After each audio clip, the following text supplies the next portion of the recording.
Autism cure ஆகிறதுக்கு எவ்வளோ time period ஆகும், எத்தனை செஷன்ஸ் ஆஃப் ட்ரீட்மெண்ட்ஸ் தேவைப்படும் மேம், அதை பற்றி சொல்லுங்கள். ஸோ வளர்கிற குழந்தைங்க வந்து ஓடுற ரயில் வண்டி மாதிரின்னு சொல்லுவேன். ஸோ நம்ம ஓடி போய் கேட்சப் பண்ணணும்னு நினைப்போம், அதுக்குள்ளே அவங்களோட க்ரோத் ஸ்பர்ட் அடுத்தது போயிட்டே இருக்கும். ஸோ இது ஒரு கண்டினியூஸ் ப்ராசஸ். அப்படின்னா கூட ஒரு குறிப்பிடத்தகுந்த முன்னேற்றம் வர்றதுங்கிறது இந்த அட்வான்ஸ்ட் ப்ரோக்ராம்ஸில் 6 வாரத்திலிருந்தே தொடங்குது. 6 வாரத்திலேயே கண்ணோட கண்ணை பார்க்கறது, நம்ம கூப்பிட்டா குழந்தை திரும்பி பார்க்கறது, புரிஞ்சுக்கிறது அப்படிங்கிற விஷயங்களில் மாற்றங்கள் தெரிய ஆரம்பிக்கும். குழந்தையோட வயசையும் சிவியாரிட்டியும் பொறுத்து நம்ம 6 weeks program, 12 weeks program, 24 weeks ப்ரோக்ராம்னு கொடுக்குறோம். அதாவது 1.5 மாதம், 3 மாதம், 6 மாதம் ப்ரோக்ராம். இந்த 6 மாதங்களை நாங்கள் வந்து இன்டென்சிவ் ஃபேஸ்ன்னு சொல்கிறோம், இந்த ஃபர்ஸ்ட் ஸ்டெப்பை. அதுக்கு அடுத்தது கன்சாலிடேஷன் அப்படின்னு சொல்லிட்டு எவ்ரி 3 மந்த்ஸ் ஒரு 6 மந்த்ஸ்க்கு ஒரு தடவை நம்ம ஒரு பூஸ்டர் டோஸ் மாதிரி ஒரு ட்ரீட்மெண்ட் குழந்தையோட 6 வயசு வரைக்குமே நம்ம கொடுக்குறோம். எங்களை பொறுத்த வரைக்கும் என் பாயிண்ட் அப்படிங்கிறது ஒரு ரெகுலர் ஸ்கூலில் இன்டெகிரேட் பண்ணுறது.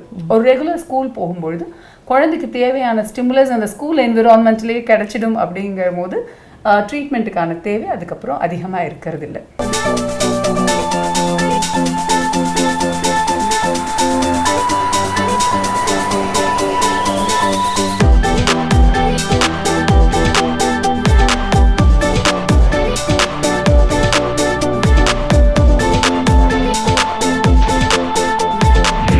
கூட வந்து சைக்காலஜிஸ்ட் மிஸ்டர் சதீஷ் இருக்காங்க. இவங்க கிட்ட சைல்டுக்கு இருக்கக்கூடிய ஆட்டிசம் அண்ட் நம்ம அடல்ட்ஸுக்கு இருக்கக்கூடிய பெரிய பிரச்சனையான டிப்ரெஷன் பற்றி பல்வேறு விஷயங்களை கேட்டு தெரிஞ்சுக்க போகிறோம். வாங்க. Welcome sir. ஆட்டிசம் அப்படின்றது இட் இஸ் நாட் ஒரு நோய் கிடையாது, அது ஒரு குறைபாடு, நியூரோ டெவலப்மெண்டல் டிஸார்டர்னு சொல்லுவாங்க.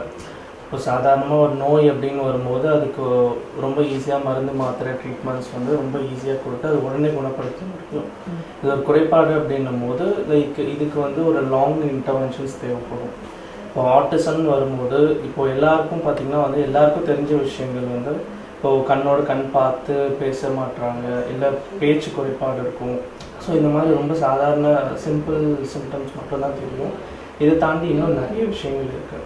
ஸோ இப்போது நம்ம ஹாஸ்பிட்டலில் பார்த்தீங்க அப்படின்னா ஆட்டிசம்க்கு வந்து லைக் ஒரு ப்ராப்பர் எவாலுவேஷன் பண்ணி அண்டர் 6 டொமைன்ஸ் வந்து ஒரு டொமைன்ஸ்லேயும் வந்து அவங்களோட லெவல்ஸ் எப்படி இருக்குது அப்படின்றத செக் பண்ணி அது மூலயமா லைக் எந்த டொமைன்ஸில் அவங்க ரொம்ப அதிகமாக அஃபெக்ட் ஆகிறாங்கன்றது தெரிஞ்சு அதுக்கேற்ற மாதிரி ட்ரீட்மெண்ட்ஸ் வந்து பிளான் பண்ணுறோம்.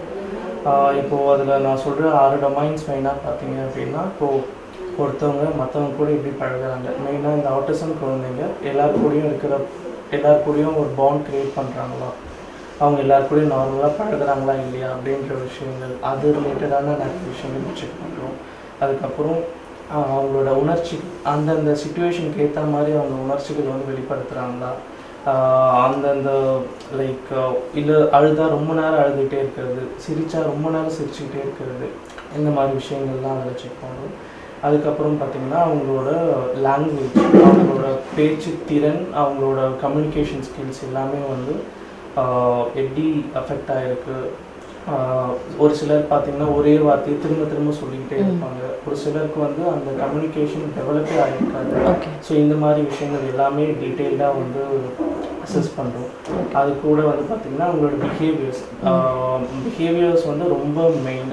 ஓகே சார், நீங்கள் பிஹேவியர் அப்படின்னு சொல்கிறதுனால கேட்குறேன். இப்போ ஒரு குழந்தை பிறந்திருக்கு, ஸோ அந்த குழந்தையோட இனிஷியல் ஸ்டேஜில் அதுக்கு ஆட்டிசம் இருக்குது அப்படிங்கிறத நம்ம எப்படி ஐடென்டிஃபை பண்ணுறது, இல்லை அந்த குழந்தைக்கான ஒரு ஸ்லோ லைஃப் டைமில் தான் அது செய்ய வேண்டிய செயல்களை செய்யும்.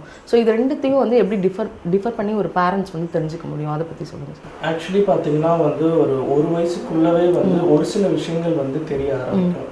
ஓகே. இப்போ பார்த்தீங்கன்னா வந்து இப்போது குழந்தைங்களுக்கு வந்து யூஸ்வலாக வந்து 3 மாதத்துக்குள்ளே பார்த்தீங்கன்னா அவங்க ஏதாவது சவுண்ட் கேட்டால் அவங்க வந்து ரெஸ்பாண்ட் பண்ணணும், அந்த சவுண்ட் கேட்டால் திரும்பி பார்க்கணும். இந்த மாதிரி விஷயங்கள் 3 மாதத்துக்குள்ளே அவங்க பண்ணியிருக்கணும். அதே மாதிரி 6 மாதத்துக்குள்ளே பார்த்தீங்கன்னா வந்து அம்மாவை வந்து ஐடென்டிஃபை பண்ண தெரியும்.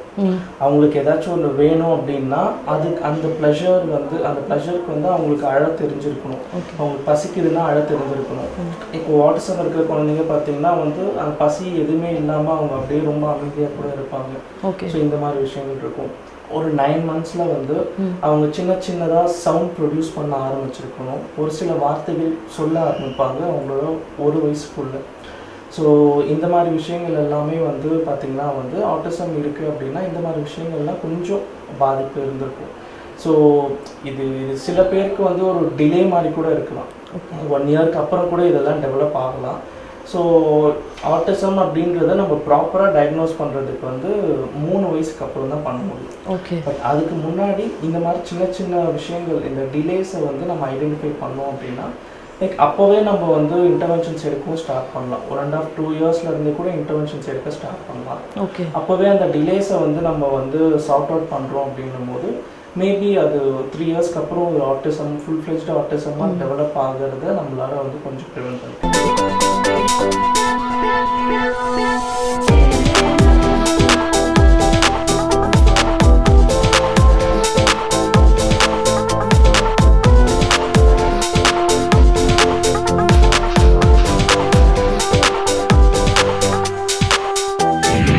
நம்ம இப்போ பார்க்குறது பார்த்தீங்க அப்படின்னா டிரான்ஸ்க்ரேனியல் டைரக்ட் கரண்ட் ஸ்டிமுலேஷன் அப்படிங்கிற ஒரு மிஷினு. இது முக்கியமாக பார்த்தீங்க அப்படின்னா ஸ்பீச் தெரப்பிக்காக நாங்கள் கொடுக்குறோம். ஸ்பீச் தெரப்பிங்கிறது வந்து குழந்தைங்களுக்கு வந்து 1 இயர்க்குள்ளே நம்ம வந்து 8 மந்த்ஸ்லேருந்து 1 இயர்க்குள்ளே அட்டன் பண்ணல, அந்த குழந்தை அந்த வார்த்தைகளை சொல்லலை அப்படிங்கும்போது குழந்தைங்க அம்மாங்க பேரண்ட்ஸ் இல்லை பெரியவங்க எல்லாருமே பார்த்து சொல்லுவாங்க இது ஏதாவது குறைபாடாக இருக்கும் அப்படிமாரு. அப்படி கிடையாது. அவங்களுக்கு வந்து பிரெயினில் வந்து டெவலப்மெண்ட்டில் தான் டிலே இருக்கும். அந்த டிலேவை வந்து நம்ம கரெக்ட் பண்ணாவே ஆட்டோமேட்டிக்காக அந்த ஸ்பீச்சுங்கிறது நார்மலைஸ் ஆகிடும். அவங்களுக்கு இந்த கரண்ட் ஸ்டிமுலேஷன் வந்து நம்ம கொடுத்துட்ருக்கோம். இது சின்ன இதுதான். நம்ம கரண்ட்டுன்னு சொல்லும்போதே வந்து அதிகமாக வந்து மக்கள் வந்து பயப்படுவாங்க. இது அப்படி கிடையாது. இவங்களுக்கு வந்து பிரெயினில் வந்து ஸ்பீச் ஏரியா எங்கே இருக்கோ அந்த ஏரியாவை பர்டிகுலர் பண்ணி அதில் வந்து நம்ம ஸ்டிமுலேஷன் கொடுக்க போகிறோம். இங்கே பார்த்தீங்கன்னா வந்து சைல்டு டெவலப்மெண்ட் கிளினிக்னு சொல்லுவாங்க. இங்கே வந்து என்னென்னா கேஸ் பார்க்கலாம் பார்த்தீங்கன்னா செரிப்ரல் பால்சி, டெவலப்மெண்ட் டிலே, அதேமாரி கேஸ் வந்து பார்ப்போம். டெவலப்மெண்ட் டிலே என்னென்னு பார்த்தீங்களா இதேமாதிரி நடக்க முடியாமல் இருக்கீங்க, உட்கார முடியாமல் இருக்கீங்க, கழுத்து நிற்காமல் இருக்கீங்க, அதேமாரி குழந்தைங்கள வந்து இங்கே அதிகமாக பார்ப்போம். இங்கே பார்த்தீங்கன்னா வந்து யூஎஸ்லேருந்து இன்புட் பண்ண தெராசிட் ஒன்று இருக்குது. இதை யூஸ் பண்ணுற மூலமாக பார்த்தீங்கன்னா நாம் வந்து 4லேருந்து 5 மந்த்துக்குள்ளே கிடைக்கிற இம்ப்ரூவ்மெண்ட் வந்து நம்ம வந்து 3 மந்த்துக்குள்ளேயே வந்து அச்சீவ் பண்ணுற மாதிரி இருக்கும். ஸோ இதுதான் தெராசிட்னு சொல்லுவாங்க. இந்த தெராசிட் யூஸ் பண்ணுற மூலமாக என்ன இம்ப்ரூவ்மெண்ட் கிடைக்கணும் வந்து நம்ம வந்து 4லேருந்து 5 மந்த் வந்து நம்ம டெவலப்மெண்ட் டிலேவுக்கு வந்து எக்ஸசைஸ் தருவோம். புரியுதுங்களா? அது வந்து நம்ம தெராசிட் போகிற மூலியமாக வந்து நம்ம 3 மந்த்லேயே வந்து அந்த செட்டிங் வந்து நம்ம அச்சீவ் பண்ண வச்சிடலாம். புரியுங்களா? அது மட்டும் இல்லாமல் இது பார்த்தீங்கன்னா வந்து நம்ம வந்து ஸ்டாண்டிங் யூஸ் பண்ணலாம். நம்ம பார்க்க போகிறது வந்து கண்டினியூஸ் பேஷன் மசில்னு சொல்லுவோம். இது நம்ம யூஸ்வலாக எதுக்காக யூஸ் பண்ணணும்னு பார்த்தோன்னா நம்ம ஏதாவது அடிபட்டு காயங்கள் ஆனதுக்கப்புறம் இறுக்கமாக மூட்டுகள் கட்டி வச்சுருக்கும் போது தசை இறுக்கமாகும். போஸ்ட் ட்ராமாட்டிக் ஸ்டிஃப்னஸ்னு சொல்லுவோம். அந்த மாதிரி தொந்தரவுகளுக்கும் அது மட்டும் இல்லாமல் இந்த பக்கவாதத்தினால் பாதிக்கப்பட்டவங்களுக்கு ரேஞ்ச் ஆஃப் மோஷன் சரியாக வராது. அதாவது ஒரு மூட்டில் இருக்க மூளை அசைவு வராது. அந்த அசைவுகளை திரும்ப ரீகெயின் பண்ணுறதுக்காக இந்த மிஷினை நம்ம யூஸ் பண்ணுவோம். இது ஏஐ தொழில்நுட்பத்தோட இன்ட்ராக்ட் பண்ணி இது நிர்ணயிச்சிருக்கனால உங்களுக்கு ஈஸியாக நீங்கள் அதில் தசையோட இருக்கை எவ்வளோ, அதோட மிஷினோட அதை பண்ணுற சதவீதம் எவ்வளோ, நம்ம பண்ணுற சதவீதம் எவ்வளோன்னு ஈஸியாக தெரிஞ்சுக்க முடியும். என் பேர் நந்தினி மாதேஷ், என் பையன் பேர் லித்வி. வர 6 மாதமாக நான் இந்த ஹாஸ்பிட்டலுக்கு வந்துட்டுருக்கேன். என் பையனுக்கு வந்து கொஞ்சம் ப்ராப்ளம் இருக்கனால ஹெட் கண்ட்ரோல் எதுவும் இல்லைனால இந்த ஹாஸ்பிட்டலுக்கு வந்தேன், பாலாஜி ரோபோட்டிக் கேப் ஹாஸ்பிட்டலுக்கு. இப்போ இந்த ஹாஸ்பிட்டலுக்கு வந்ததுனால என் பையனுக்கு இப்போ ஹெட் கண்ட்ரோல் வந்திருக்கு. இந்த ஹாஸ்பிட்டலோட என்ன ஸ்பெஷல்னால் ஷூட் தெரப்பி அண்ட் எலக்ட்ரிக்கல் இது எல்லாமே இங்கே நல்லா சூப்பராக சிறப்பாக பண்ணுறாங்க. ஃபிசியோதெரபிஸ்ட் எல்லாருமே நல்லா பார்த்துக்கிறாங்க. நித்யா மேம் வந்து எல்லாமே க்யூராக ஒவ்வொன்றுக்கும் ஸ்டெப் பை ஸ்டெப்பாக எப்படி பண்ணோம் இது பண்ணோன்னு சொல்கிறாங்க. நான் கண்டினியூவாக இங்கே வந்துட்டுருக்கேன். இப்போ என்னோடய குழந்தைக்கு வந்து ஹெட் கண்ட்ரோல் வந்திருக்கு. ஸோ இந்த ஹாஸ்பிட்டல் வந்து ரொம்ப சிறப்பாக இருக்குது. எல்லோரும் இங்கே வரணும், நல்லபடியாக ட்ரீட்மெண்ட் எடுக்கணும். ஸோ அதனால் இந்த ஹாஸ்பிட்டலுக்கு எல்லோரும் வாங்க.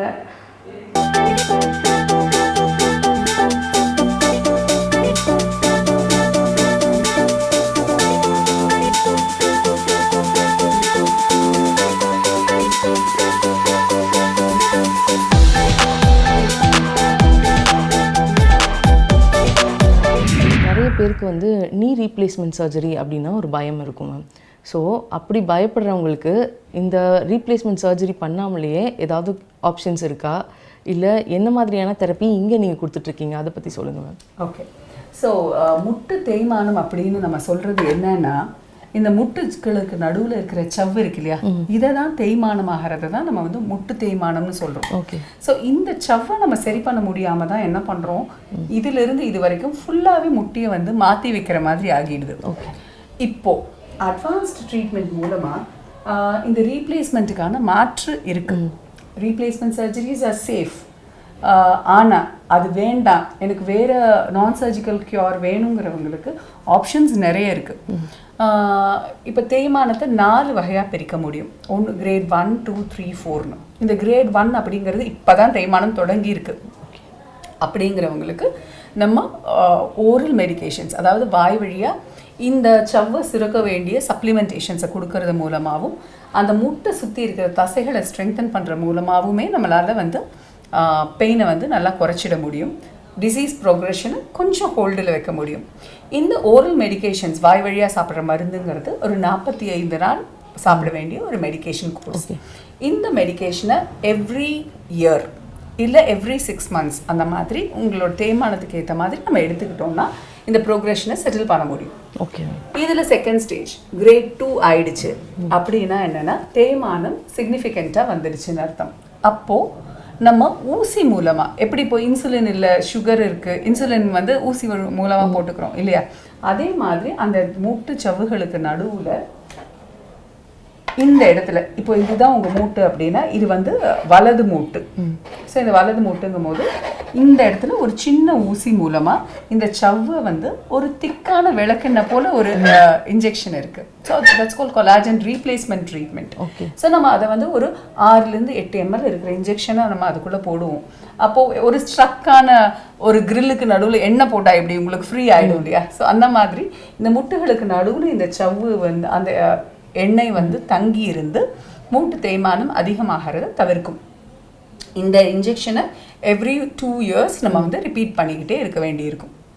இது எல்லாமே வெளியிலேருந்து இருக்குது. எனக்கு வெளியிலேருந்து எது போடுறதுனாலும் பயமாக இருக்குது, என் உடம்பே என்னை க்யூர் பண்ண முடியுமா அப்படின்னா அந்த ஆப்ஷனும் இருக்குது. அதுதான் பிஆர்பி இன்ஜெக்ஷன்ஸ், அதாவது பிளேட்லெட் ரிச் பிளாஸ்மான்னு சொல்லுவோம். நம்ம ரத்தத்தில் இருக்கக்கூடிய தட்டை அணுக்கள் அப்படின்னு சொல்லுவோம், பிளேட்லெட்ஸ். அந்த பிளேட்லெட்ஸை பிரித்து எடுத்து நம்ம இன்ஜெக்ஷன் போடலாம். அது நம்ம நார்மலாக நம்ம வந்து நம்ம ரத்தத்தில் இருக்கக்கூடிய அணுக்களை விட அதிகமாக சுரக்க வைக்கிறதுக்குன்னு ஒரு சில ஸ்பெஷல் இன்ஜெக்ஷன்ஸ் இருக்குது. அந்த இன்ஜெக்ஷன் போட்டு 48 மணி நேரத்தில் ரத்தம் எடுத்து அதை நம்ம ப்ராசஸ் பண்ணி இன்ஜெக்ஷன் போடுவோம். இதில் ஒரே ஒரு டிஸ்அட்வான்டேஜ், ஏன்னா இது ஒரு ஊசி மட்டும் பத்தாது, 3 to 5 ஊசி வாரம் ஒரு தடவை போடுற மாதிரி இருக்கும். இந்த அணுக்கள் போய் எந்தெந்த இடத்துல தேய்மானம் இருக்கோ அந்தந்த இடத்துல கொலாஜனை உற்பத்தி பண்ண வைக்கிற வேலையை அது பார்த்துக்கும். Okay, right.